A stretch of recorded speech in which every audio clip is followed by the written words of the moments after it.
It started on a Tuesday night. The kind of night that smells like rain and secrets. Ryan Carter sat in his car across the street from St. Helens Hospital, his eyes locked on the glowing entrance where his wife, Julia, claimed she'd be pulling an extra shift. He watched her walk out, not in scrubs but in a red dress he'd never seen before, laughing softly as Dr. Ethan Miles leaned in close. The sound of her laughter, faint, familiar, felt like glass cracking in his chest.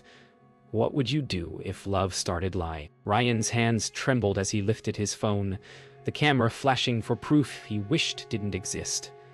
He followed their car as it rolled into the hospital's side parking lot, where shadows swallowed them whole. Through the blur of rain, he saw her lips meet another man's. His world fell silent, except for the question echoing in his mind. How do you forgive a heart that beats for two? The moment froze like a wound that refused to close. Ryan sat in the dark for hours after they left. His hands trembled around the phone, replaying the photo like a looped confession. The sound of rain on the roof felt like applause for betrayal. When Julia finally returned home near dawn, she smelled of another man's cologne, masked under her perfume. She smiled faintly, kissed his forehead, and whispered, "You didn't wait up, did you?" He forced a nod, his throat locked with unspoken words. He wanted to scream, to confront her, to break the silence that wrapped around their kitchen like plastic. Instead, he simply said, "You must be exhausted," and watched her walk away, every step a silent goodbye. At work, Ryan couldn't focus. Every ring of his phone made his heart race. He scrolled through the photos over and over until his reflection looked like a stranger's. When his friend Liam stopped by his cubicle and asked if he was okay, Ryan lied without blinking. Just tired. That word had become his shield, simple, believable, and hollow. But beneath the calm, he was already planning something darker. If truth could shatter his world, maybe it could destroy theirs too. That night, Julia fell asleep instantly, as if guilt never touched her. Ryan watched her from the doorway, her breathing steady, peaceful. He wanted to hate her, but what he felt instead was something worse, longing. He whispered her name once softly, like a prayer to a god he no longer believed in. She didn't stir. He turned away, clutching his phone like a weapon that couldn't kill, only remind. Morning came heavy and colorless. Julia hummed as she made coffee, scrolling through her messages, pretending everything was fine. Ryan watched her from across the counter. Same woman, different truth. The silence between them felt rehearsed. She asked, "Are you working late again?" And he answered, "Yeah, maybe."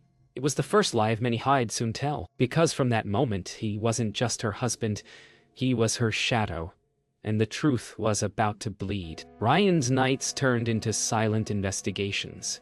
Every text Julia sent, every late shift she claimed, became part of his growing archive of deceit. He followed her digital footprints, old messages, hotel bookings, bank transactions, all leading back to Ethan.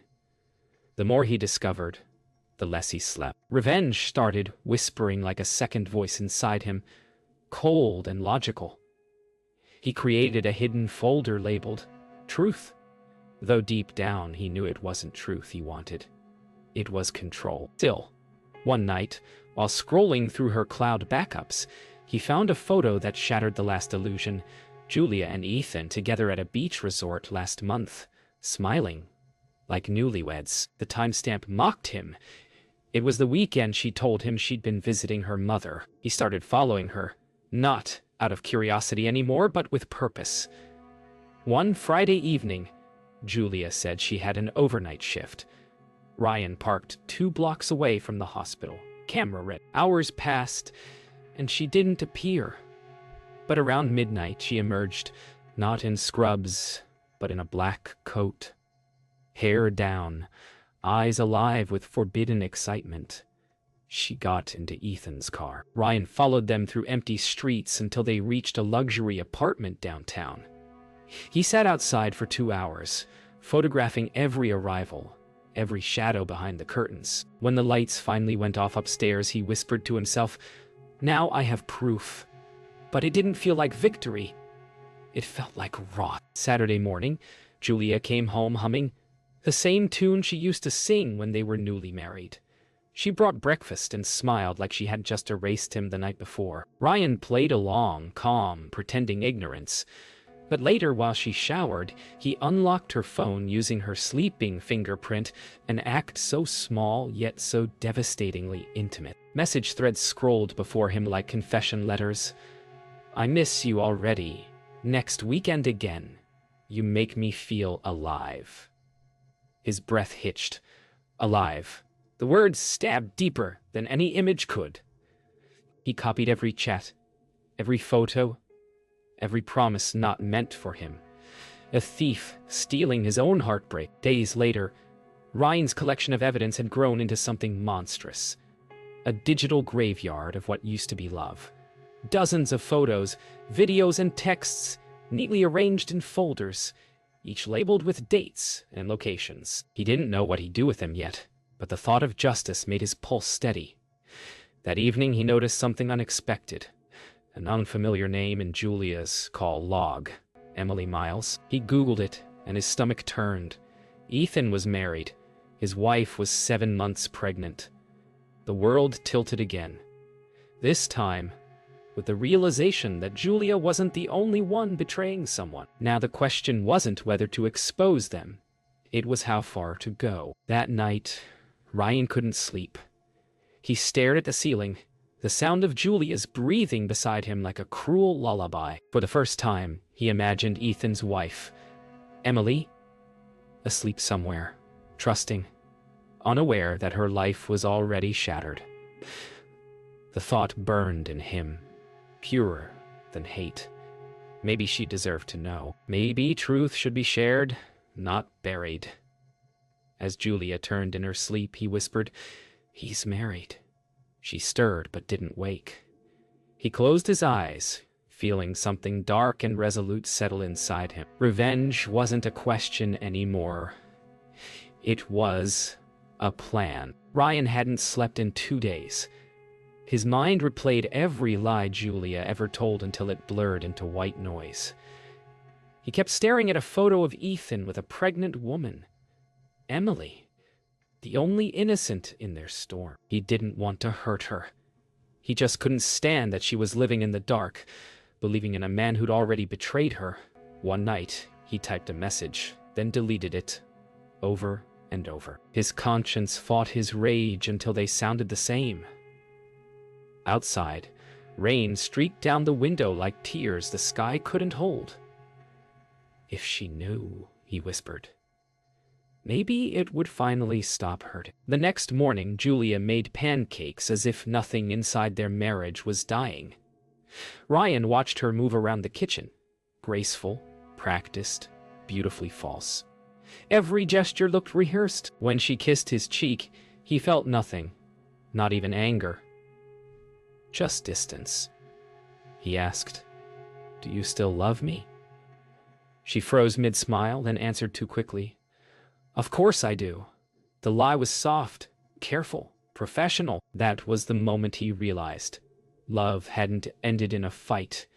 It had died quietly months ago, under the weight of polite breakfasts. Later that day, Ryan left the house and drove aimlessly until he reached the outskirts of the city. He parked near a quiet park, watching strangers walk their dogs, families laughing, people who didn't know what betrayal looked like. For the first time, he felt small. Not a victim or an avenger, just a man who'd lost his compass. He opened his phone again, found Emily's profile, and stared at her smile. Then, without sending anything, he whispered a simple apology she'd never hear. The act of restraint felt like the first breath after drowning. That night, Julia confronted him. She'd noticed his silence, his distance, and mistook it for guilt. "Are you seeing someone?" she asked sharply. The irony almost made him laugh. He shook his head, voice trembling. No, I'm just learning who you really are. For a moment, her face softened, not from shame, but fear of losing control. They stood in the hallway, inches apart, the air thick with everything they'd never said. You don't trust me anymore, she whispered. He answered, you stopped earning it. The truth landed heavier than any accusation. Hours later, Ryan sat alone on the porch, the night heavy with silence. He realized revenge wouldn't heal him. It would only tie him forever to the people who broke him. The phone in his hand buzzed with another lie from Julia. He didn't even read it. Instead, he opened a blank message window, typed, I forgive you, and never sent it. Forgiveness wasn't for her.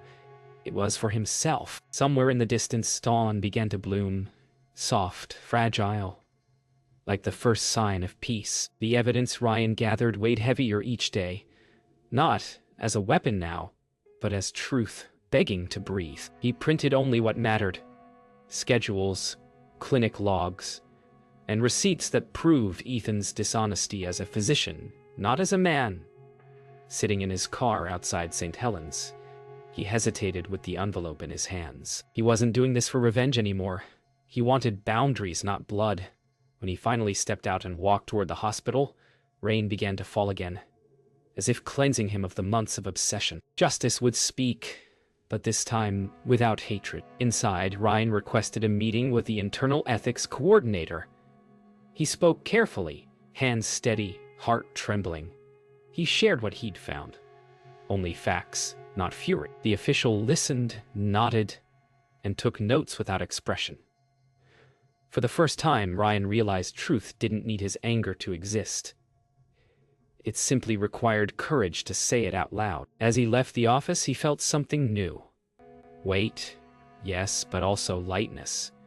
He hadn't destroyed anyone. He'd just stopped protecting the lie. That evening, Julia confronted him after work. She'd heard whispers from the clinic. Did you tell them? She demanded. Her eyes weren't pleading. They were terrified. Ryan didn't lie. Yes, he said quietly. Not because I hate you, but because I couldn't live inside your lie anymore. For a moment, she looked like she might break, but pride saved her. You ruined my career, she hissed. No, he replied, voice trembling. You did. The silence that followed was the sound of a marriage finally collapsing in truth. Days later, the hospital launched a quiet inquiry. Ethan was placed on administrative leave, his polished confidence cracking under the weight of reality. Ryan saw him once in the parking lot. No words, just a nod between men who had both lost something sacred. Ryan felt no victory, only exhaustion. Emily's name crossed his mind again, but this time not as a target of truth, just as another heart he silently wished healing for. Some wounds didn't need witnesses to matter. That night, Ryan returned home to silence. No shouting, no denial, just the echo of what honesty had cost him. He sat by the window, looking out at the city lights, and finally understood that closure isn't clean. It's carved from consequence. He poured a drink, whispered to no one. Maybe this is what truth sounds like. The rain outside had stopped. Somewhere deep inside, forgiveness began to take shape. Not for Julia, not for Ethan, but for himself. Julia hadn't come home in days. The house felt sterile, emptied of breath and color. Ryan moved through it like a ghost, haunted by echoes of laughter that no longer fit the walls. When he finally saw her car pull into the driveway, his pulse stuttered. Part dread, part hope. She entered without a word, eyes red, hair unkempt, her confidence stripped away. They suspended me, she said flatly. He wanted to comfort her, but the truth stood between them like a third presence, silent and vast. I never wanted this, he whispered. She looked up, and for the first time there was no anger, just recognition of everything they'd both lost. They sat across from each other, the silence unbearable. You told them, she said finally, voice trembling. You took everything from me. Ryan shook his head slowly. I only told the truth. She laughed bitterly, not out of humor but exhaustion. Then why does it feel like you hate me? He didn't answer, because maybe he did, or maybe he hated who she'd made him become. Outside, thunder rolled in the distance. It wasn't a fight anymore. It was two people grieving the same death, the death of who they used to be. Later that week, Ryan received an email, not from Julia or Ethan, but from Emily. Her message was short, almost painfully calm. I heard everything. I don't hate you. I just wish none of us had been lied to. Ryan read it again and again, feeling something inside him loosen. He hadn't wanted forgiveness, but those words carried a grace he didn't think he deserved. He looked out the window at the fading light, realizing that healing didn't come as a clean break. It arrived quietly, disguised as understanding. When Julia came to collect her things, she didn't cry. She moved slowly, folding clothes, taking pictures off the walls, packing memories like fragile glass. Ryan helped her in silence. At the doorway, she turned once more. You think I don't regret it, she said softly. But every night I see the man I destroyed.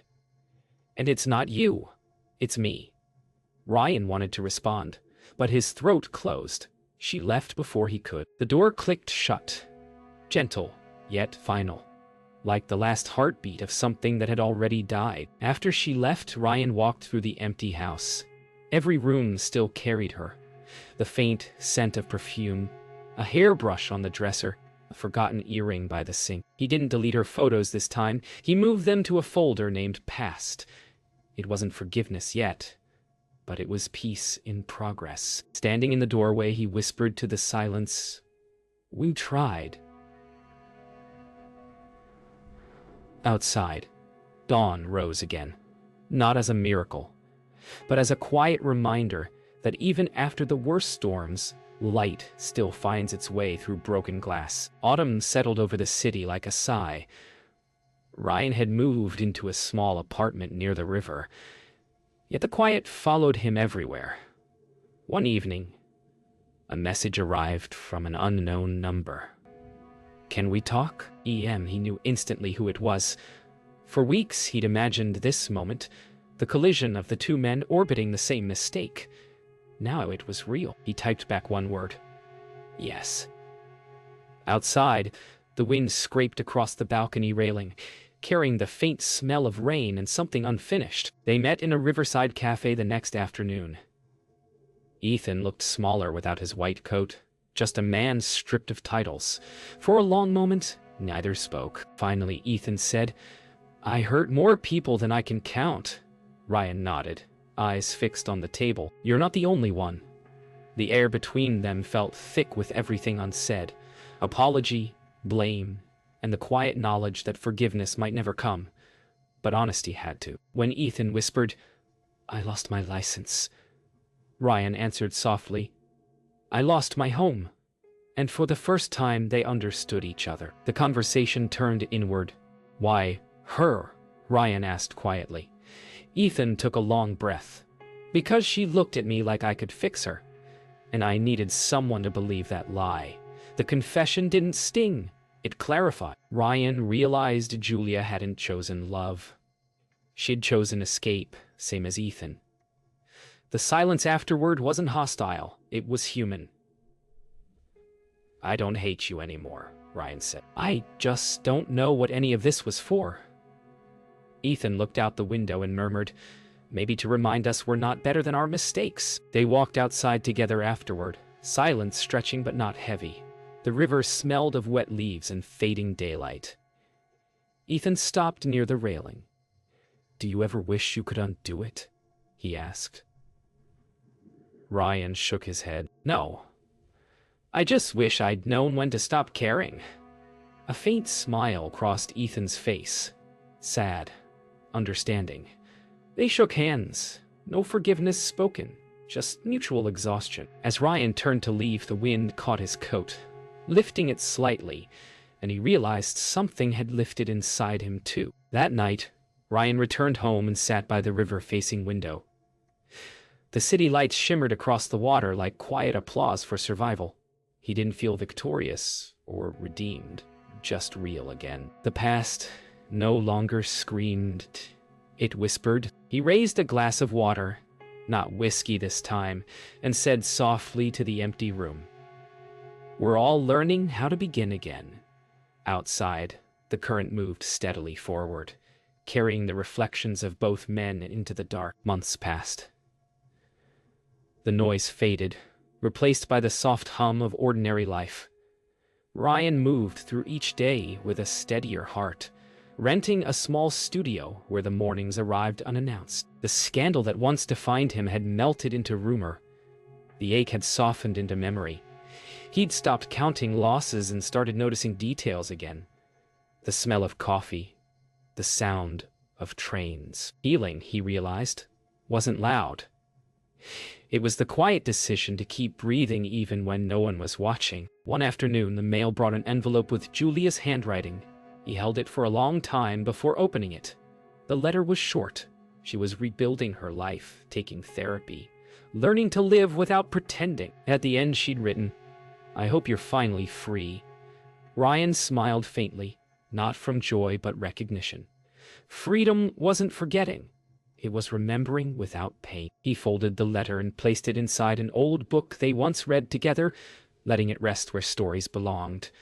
Between pages, not hearts. Later, he visited the hospital for a routine checkup. His first time there since everything changed.